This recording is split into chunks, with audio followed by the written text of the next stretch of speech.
वानी जी, सबसे पहले मैं दोनों की बात का जवाब दूंगा, पर दुष्यंत जी ने बहुत जोर लगा करके कहा कि न्याय की यात्रा किसके लिए है? पीडीए के लिए ही तो है।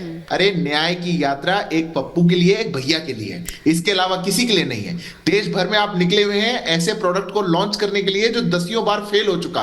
अगर इतने पीडीए की चिंता थी तो दे देते, आप पीढ़े का अधिकार दे देते। समाजवादी पार्टी के पास 3 राज्यसभा की सीटें आई थी, एक पिछड़े को देते, एक दलित को देते, एक अल्पसंख्यक को देते, पर आपने नहीं दी। आपको तो अपने लोगों को मौका देना है, इसीलिए आप आकर के ऐसा कहें। बलराज मैं दुष्यंत जी आपके बीच में नहीं बोला, आप सुनना भी पड़ेगा। आप तो सज्जन व्यक्ति, आप ऐसे कहेंगे तो फिर कैसे होगा? भैया 1952 में आपकी पार्टी बनी और सत्ता में पहली बार मैं बात का जवाब दे रहा हूं, फिर आप सुन लीजिए। फिर आपको जो कहना हो आप कह लीजिए। 96 में आई, 98 मैं आपकी बात को एक्सपोज करूंगा। आप भी अगर ठीक है, एक एक कर चलते हैं, एक एक कर चलते हैं, फिर बाकी गेस्ट भी हैं। आपके सारे नेता जिनको भारत आप ऐसे व्यतीत होकर के आप सज्जन, ठीक है ठीक है ठीक है ठीक है ठीक है। अब आप एक बार उनको कंप्लीट करने देते हैं जी। अब हिमानी जी, बड़ी थरथराहट की बात हो रही थी और कह रहे थे बड़े बड़े मोटे मोटे ताले लेकर के घूम रहे हैं। अरे ताले आपके ऑफिसों पे लग गए, आपकी साइकिल पहले भी पंचर थी। आपने एक भैया ऐसा बैठाया था पीछे कि उसने पंचर कर दी, और पिछली बार तो हाथी भी आगे चल रहा था रास्ता साफ करवाने के लिए। इस बार तो वो भी आपके साथ नहीं है। जिनकी सबकी दुकानों पे ताले लग गए हिमानी जी, वो औरों को तालों का आईना दिखा रहे हैं। ये जिनके पास कोई जनाधार नहीं, जो जीरो पे खड़े हैं। और एक बात याद रख लिया, जीरो का बड़ा विशेषता होती है, जीरो को आप किसी से गुना कर लो वो दूसरे को भी जीरो कर देता है।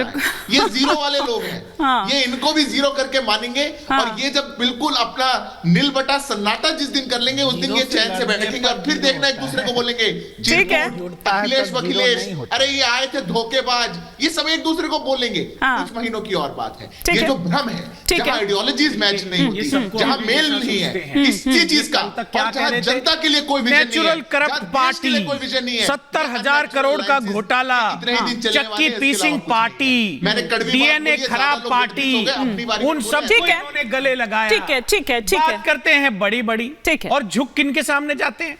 जिन पे पहले ये आरोप लगाते फिर उनके लिए बाहर फैला के, उस पर भी आएंगे, एक एक करके चलते हैं। आपने अजीत दादा पवार को, ठीक है ठीक है ठीक है, एक एक कर बाकी गेस्ट भी हैं। दुष्यंत जी और सिद्धार्थ जी, आप दोनों को रोक रही हो, लेकिन राहुल महाजन जी, जो ये 2 लड़के वापस साथ में आए हैं 7 साल बाद, आपको लग रहा है कि इस बार पिक्चर कुछ जुदा होगी? क्योंकि लिटमस टेस्ट की अगर बात करूं तो वो तो 2017 में पहले हो चुका है, कुछ ऐसा गुल नहीं खिला पाए, कुछ ऐसा कमाल नहीं कर पाए। आपको लग रहा है कि इस बार पिक्चर कुछ जुदा होगी?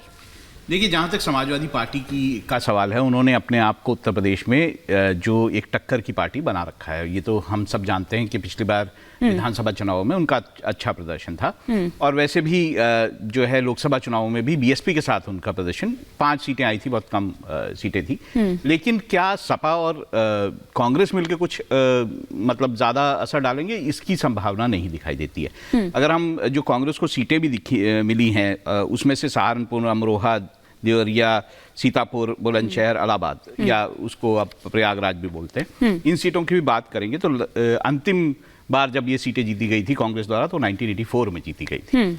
तो ऐसा लगता है कि अचानक कुछ कांग्रेस का ग्राफ बढ़ जाएगा, ऐसा तो नहीं लगता है। दूसरा, हमने ये देखा है कि जब बीएसपी और समाजवादी पार्टी साथ आए हैं, तब भी जो बीएसपी का वोट है वो कभी समाजवादी पार्टी के पास नहीं गया। मतलब बीएसपी अपने वोटों को संभाल के रखेगी, और ऐसे में बीएसपी जो है उन्हीं वोटों में डेंट डालेगी जो कि इन लोगों के साथ हैं। बिल्कुल। तो मुझे लगता है कि, और दूसरा, अचानक कोई जो कांग्रेस का वोट है, जो कि अपर कास्ट का वोट जो कांग्रेस को पड़ता है, वो अचानक कोई सपा के साथ चला जाएगा, ऐसी भी संभावनाएं कम है। तो ऐसे में बीजेपी उत्तर प्रदेश में खास तौर से बड़ी स्ट्रांग विकेट पे चुनाव लड़ने जा रही है, और ये मुश्किल जो है दोनों ही जो कांग्रेस और सपा है उसके सामने आएगी कि क्या वो कांग्रेस वो बीजेपी को किसी भी तरह की टक्कर दे पाएगी कि नहीं। बिल्कुल बिल्कुल। 80% वोट बैंक के ऊपर चुनाव लड़ रहे हैं। पीडीए का वोट प्रतिशत उत्तर प्रदेश में आप हिसाब लगाएंगे तो 80% से प्लस है, और वो वोट बैंक इंडिया अलायंस को जब पड़ेगा तो मैं समझता हूं भारतीय जनता पार्टी की पिच के धज्जियां उड़ जाएंगी, खाता नहीं खुल पाएगा। और ये आप देखते रहिए। और आप देखिए आगरा में कितनी भीड़ थी, इलाहाबाद में कितनी भीड़ थी। आप जो भारत जोड़ो यात्रा की आप एक बार 10% वोट नहीं था सर पिछली बार, आपका एक सीट आई थी गिनती की, गिनती की एक सीट आई थी। भाजपा की तो एक भी नहीं आती थी, 0 आती थी। और भारतीय जनता पार्टी ने तो 1952 से लगा के, और आप देख लीजिए कितना लंबा है। मैं किस किस नेता को सुनाऊं इनके, आती हूँ प्रेम जी का भी रुख करना है, राहुल जी कुछ रिएक्ट करना चाह रहे हैं। इतना लंबा इनका इतिहास है। अरे 10 साल की सत्ता पाके बोरा गए, किसी को कुछ समझ नहीं रहे हैं, क्या बात है। ठीक है दुष्यंत जी, पता चल जाएगा, 2 महीना इंतजार करो। ठीक है। पिछली बार बीजेपी का जो वोट शेयर था 50% से ज्यादा था, तो ऐसे में अचानक आप बीजेपी को चुनौती दे पाएंगे, बड़ा मुश्किल दिखाई देता है। और वैसे भी जिस तरह का जो गठबंधन, अगर इसमें बीएसपी शामिल हो जाता तो शायद ये गठबंधन ऐसा होता जो शायद कुछ जो सीटें हैं उस पर अच्छी खासी चुनौती देता। लेकिन अब ये गठबंधन कमजोर गठबंधन है, चाहे आप इसमें कितनी भी राजनीतिक तौर पर टिप्पणियां कर लें, लेकिन कमजोर गठबंधन है, ये साफ है। और जहां तक बीएसपी की बात है तो वहां तो वैसे ही भगदड़ की स्थिति जो है मची हुई है। मैं रोहित अग्रवाल जी आ रही हूं, लेकिन एक बार जरा प्रेम जी से कि प्रेम जी क्या आपको लग रहा है कि वाकई में कुछ ऐसा कमाल नहीं कर पाएंगे, या फिर जिस तरह से राहुल महाजन जी ने यहां पर कहा, या फिर ये देखिए कि उत्तर प्रदेश में एक नई जान फूंकती हुई नजर आ रही थी, ऐसा लग रहा था कि INDIA गठबंधन के दिन अब बहुर रहे हैं, क्या हो पाएगा वो?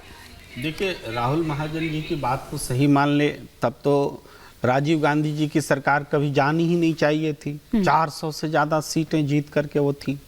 लेकिन 50% किसी को पिछली बार मिला है तो इसका मतलब वो परमानेंटली ठेका थोड़े मिल गया, 50% ने दे दिया जनता। जनता हर बार अपने डिसीजंस को देखती है, बदलती है, और इस बार जो है डबल इंजन सरकार का डबल अटैक जनता ने झेला है। अभी भी देखिए पेपर लीक में छात्र कितने उद्वेलित थे।